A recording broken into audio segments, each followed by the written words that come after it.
Kampanie Advantage Plus są bardzo wygodne. Ich postawienie zajmuje około 5 minut, a ich optymalizacja ogranicza się do zwiększenia lub zmniejszenia budżetu reklamowego. Jednak coś za coś. Nie jesteś w stanie ich optymalizować, a jakakolwiek analiza ogranicza się do stwierdzenia, czy są opłacalne, czy raczej nie. W moim podręczniku Profesjonalne reklamy Facebook Ads kampaniom Advantage Plus poświęciłam 2 strony, bo tyle są właśnie warte w profesjonalnej pracy reklamodawcy.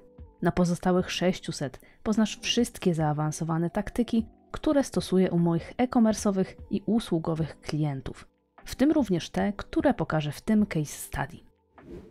Niestety, jeden z moich klientów na tyle mocno upodobał sobie tę kampanię, że przeznaczał ponad 94% budżetu reklamowego na jedną z nich. Początkowo efekty były bardzo zadowalające, ale w przeciągu pół roku spadły na tyle mocno, że trzeba było ratować konto reklamowe. ROAS z ostatnich 2 miesięcy aktywności kampanii sprzedażowej Advantage Plus może się wydawać całkiem niezły. Wynosił 687%.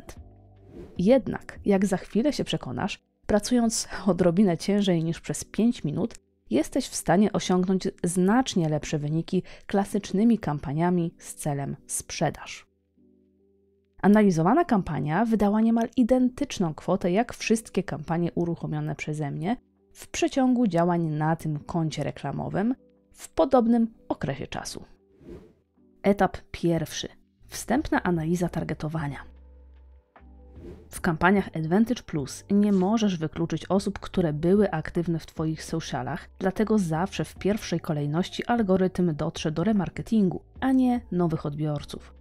Jedyne, na co pozwala nam Meta, to ograniczenie wydawania budżetu zestawu na obecnych klientów, czyli w tym przypadku na wszystkich odwiedzających stronę w ostatnich 180 dniach. Analizowana kampania wydała niemal identyczną kwotę jak wszystkie kampanie uruchomione przeze mnie po przejęciu działań na tym koncie reklamowym w podobnym okresie, wynoszącym około 2 miesiące. Sprawdźmy więc, ile osób w ostatnich 2 miesiącach było aktywnych na fanpage'u i Instagramie i jednocześnie nie odwiedzili strony internetowej. Najłatwiej sprawdzisz to tworząc zestaw reklam z wybranym kierowaniem i wykluczeniem odwiedzających stronę. W tym przypadku aż 1 300 000 osób nie odwiedziło strony internetowej w ostatnich 60 dniach, mimo że wykazali aktywność w socialach firmy. Oznacza to, że w zestawie typu Advantage Plus ponad 1 000 000 zasięgu to wcale nie nowi potencjalni klienci, a właśnie remarketing. W analizowanej kampanii 30% budżetu miało zostać wydanych na obecnych klientów, więc odejmijmy sobie ten procent od pozyskanego zasięgu reklamy. Wynik? Z 2 700 000 zasięgu zostaje nam nieco ponad 2 miliony, z czego 1 300 000 osób to osoby aktywne w social mediach firmy. Finalnie więc wcale nie 70% budżetu poszło na pozyskiwanie nowych odbiorców, a zaledwie około 25%. Algorytm dąży do pozyskania jak największej liczby konwersji za jak najmniejszą kwotę, więc oczywistym jest, że w tym przypadku bardzo chętnie korzysta z remarketingu, marginalizując pozyskanie nowych odbiorców. Oczywiście im mniejszy budżet i im większe grupy remarketingowe, tym większy problem z kampaniami tego typu. Gdyby na przykład ta kampania wydała o połowę mniej, to realnie reklamy nie dotarłyby do ani jednego nowego odbiorcy.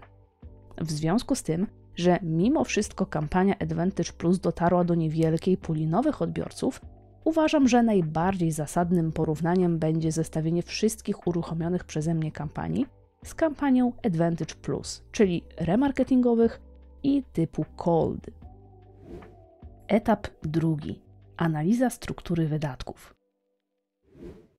Klientowi mocno zależało na poprawieniu ROAS-u, który mimo całkiem niezłej wartości nie był dla niego opłacalny.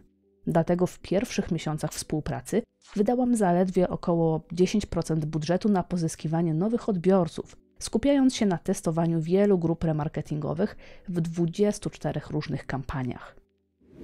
Było ich tak wiele, bo standardowo uruchamiam nową kampanię dedykowaną każdej akcji promocyjnej. Osoba, która robiła reklamy na tym koncie reklamowym, nie stosowała takiej taktyki, wrzucając wszystkie promocyjne reklamy do kampanii Advantage, co poskutkowało niewielkimi wydatkami na bardzo ważne kampanie. Na zrzucie ekranu widzisz, jak niewielkie kwoty system reklamowy wydał na niezwykle opłacalne reklamy. Stało się tak, bo w jednym zestawie reklam pomieszane zostały nowe reklamy promocyjne ze starymi i zoptymalizowanymi reklamami karuzelowymi. Co gorsza, ów specjalista miesiącami powielał tę samą taktykę, mimo oczywistych wad tego rozwiązania. Po wdrożeniu przeze mnie dedykowanych kampanii z akcjami promocyjnymi, najważniejsze promocje zyskały konkretny budżet, dzięki któremu zobaczyły je prawie 3 miliony osób.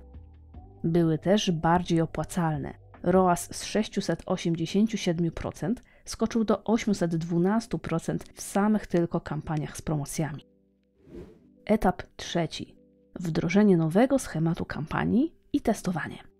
Pozostałe kampanie podzieliłam na ogólne i dedykowane konkretnym kategoriom produktów lub pojedynczym produktom, które warto było mocniej podpromować. Taka struktura pozwoliła mi na dotarcie z reklamami do całego remarketingu, a nie tylko do niewielkiego fragmentu, który preferuje algorytm Meta Ads. Zrzut ekranu pokazuje oczywiście zestawy reklam z różnych kampanii, stąd te same grupy odbiorców. W kampaniach starego typu dotarłam też do faktycznie nowych odbiorców, stosując wszystkie możliwe wykluczenia remarketingu, odwiedzających stronę i aktywnych w socialach. Dzięki temu byłam w stanie ocenić, które zestawy reklam warto wyłączyć, a które zostawić. Na przestrzeni kilku miesięcy sumarycznie stworzyłam ponad 100 różnych zestawów reklam, dzięki czemu dowiedziałam się, które grupy odbiorców są efektywne, a które nie. Finalnie wyłączyłam 80 najgorzej działających, pozostawiając 20, które generują zadowalające wyniki. Dzięki tym testom możliwa była optymalizacja kampanii, która poskutkowała coraz wyższym ROAS-em każdego miesiąca współpracy. Kampania Advantage Plus w niektórych sytuacjach mogą generować całkiem niezłe efekty, ale z mojego doświadczenia wynika, że raczej tylko wtedy, gdy reklamodawca nie do końca przykłada się do właściwej analizy i optymalizacji kampanii. Wtedy faktycznie przejście na automat przyniesie jakieś efekty, choć moim zdaniem nigdy nie będą one lepsze niż przemyślana struktura wielu kampanii manualnych lub jednej kampanii i kilku zestawów reklam. Podsumowanie wyników. ROAS przed podjęciem współpracy 687%. ROAS po pierwszym miesiącu 631%. ROAS po 3 miesiącach 825%. ROAS po pół roku 1145%. Poza ROAS-em w pół roku poprawiły się także inne kluczowe metryki. Średni koszt zakupu spadł o 46%, z prawie 30 zł do 16 zł. Współczynnik konwersji z reklam wzrósł ponad dwukrotnie, z 2% do aż 5%. Unikatowy CTR kliknięć również poprawił się dwukrotnie, z 8% do aż 17%. Podsumowując więc, oto jak zmieniłam mało wydajną kampanię Advantage Plus w kilkanaście, jednocześnie aktywnych, kampanii stworzonych w klasyczny sposób. Po pierwsze, stworzyłam logiczną strukturę kampanii reklamowych, dzieląc je na zimne i remarketingowe oraz według kilku innych wytycznych, takich jak na przykład podział na kampanie ogólne i czasowe, czy według kategorii produktów. Po drugie, przetestowałam całe spektrum dostępnego remarketingu, sprawdzając zarówno różną retencję, jak i odmienne rodzaje niestandardowych grup odbiorców. Po trzecie, w kampaniach i zestawach zimnych wykluczyłam cały remarketing, a nie tylko odwiedzających stronę internetową. Po czwarte, przetestowałam różne sposoby kierowania reklam do nowych odbiorców. I po piąte, w kolejnych miesiącach współpracy regularnie analizowałam i optymalizowałam kampanie, zestawy reklam i reklamy. O strukturze kampanii reklamowych dowiesz się z podrozdziałów: lejek sprzedażowy, na co komu, oraz strukturę kampanii na koncie reklamowym w podręczniku Profesjonalne reklamy Facebook Ads. Zaawansowane wykluczanie i zawężanie targetowania opisałam w podrozdziałach Jak znaleźć idealnych odbiorców oraz Zaawansowane wykluczanie must have. Natomiast jeśli chcesz porządnie ogarnąć temat analizy i optymalizacji, to również w tym samym e-booku przeczytaj potężny rozdział pod tytułem Analiza i optymalizacja, a jakże, liczący ponad 120 stron konkretnych wskazówek od A do Z. Dzięki wielkie za obejrzenie tego case study. Mam nadzieję, że nieco zainspirowało Cię do krytycznego spojrzenia na coraz nowsze sposoby automatyzacji reklam Meta Ads. Niestety większość z nich zupełnie nie nadaje się do profesjonalnych zastosowań, dlatego warto znać ich wady i zalety. Do zobaczenia w kolejnym filmie. Cześć!